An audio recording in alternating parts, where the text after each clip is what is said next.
हमने शुगर के मरीज़ों पे बार-बार वीडियोज़ बनाई हैं, बार-बार डिस्कशन की है। शुगर के जो मरीज़ पे क्या असरात होते हैं, बच्चे पे क्या असरात होते हैं। आज हमारे पास एक पेशेंट का हमने ऑपरेशन किया है जिसमें पेशेंट का वज़न 107 किलो था। पेशेंट को शुगर थी, लेकिन जैसे कि हमारी एक जनरल पॉपुलेशन का एक ख़्याल होता है कि शुगर जो है उसको एक्सेप्ट नहीं किया जाता कि मुझे शुगर है या डायबिटीज़ है, फिर मेडिसिन नहीं लेते, गोली इंसुलिन पे तो बिल्कुल नहीं जाते कि मुझे ये फॉरएवर लग गई है। तो बताने का मकसद ये है कि आप अगर प्रेगनेंसी में शुगर का इलाज नहीं करेंगे, तो आपके बच्चे पे भी उसके इफ़ेक्ट्स होंगे और आप पे भी इफ़ेक्ट्स होंगे। और शुगर का इलाज अगर आप प्रेगनेंसी में कर लेंगे, उससे आपका बच्चा भी सेहतमंद पैदा होगा, आप भी ऑपरेशन से बच जाएँगे और डिलीवरी ऑपरेशन के बाद आपकी जो दवाई है, इंसुलिन या गोलियाँ हैं, वो भी ख़त्म हो जाएँगी। ये जो इन्फॉर्मेशन है कन्वे करने का मकसद सिर्फ़ ये है कि आप शुगर को सीरियस लें,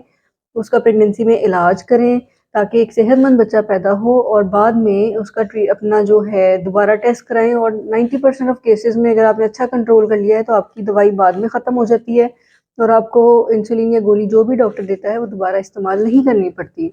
अब इस पेशेंट का जो था, इसने शुगर का प्रॉपर ट्रीटमेंट भी नहीं लिया, प्रॉपर उसका रिकॉर्ड भी नहीं रखा, जिसके नतीजे के तौर पे जब हमने पेशेंट का आज अल्ट्रासाउंड किया तो उसके ऊपर उसके बच्चे का जो वज़न था वो 5 किलो आ रहा था।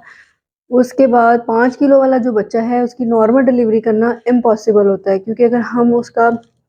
इंड्यूस करके लेबर प्रोसेस स्टार्ट करा भी देंगे तो ड्यूरिंग डिलीवरी बच्चा जो है उसके नीचे से फंसने का चांस होता है, उसके शोल्डर्स जो हैं वो स्टक हो जाते हैं जिसको हम शोल्डर डिस्टोशिया कहते हैं और बच्चा खुदा न खास्ता डिलीवरी के दौरान फौत हो जाता है। इसलिए ऐसी पेशेंट का 5 किलो के बच्चे का फिर ऑपरेशन करना पड़ता है। अब 107 किलो की पेशेंट का ऑपरेशन करना भी खतरे से खाली नहीं होता। एनेस्थीसिया कॉम्प्लिकेशन, सर्जरी की कॉम्प्लिकेशंस, पोस्ट ऑप कॉम्प्लिकेशंस बहुत ज़्यादा बढ़ जाती हैं। तो इस पेशेंट को इन सब खतरात के बावजूद ऑपरेशन तो क्योंकि करना था वो कराना पड़ा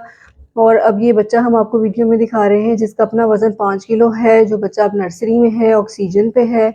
इसकी बीएसएल या शुगर मॉनिटरिंग चल रही है। होपफुली इंशाल्लाह बच्चा सर्वाइवल तो उसका है, लेकिन फिर भी बच्चे के अंदर चेस्ट के इन्फेक्शंस, उसकी जो है शुगर ड्रॉप होने का ख़तरा, उसको बड़े होकर शुगर होने का ख़तरा, बहुत सारे मल्टीपल जो कॉम्प्लिकेशंस हैं जो हमने पहले भी डिस्कस की हैं वो डेवलप हो जाती हैं। तो प्लीज़ इसको सीरियस लें, इसका प्रॉपर ट्रीटमेंट कराएं और ऑपरेशन से बचें जितना हो सकता है ताकि नॉर्मल डिलीवरी एक नॉर्मल बच्चे की नॉर्मल वज़न के साथ पॉसिबल हो।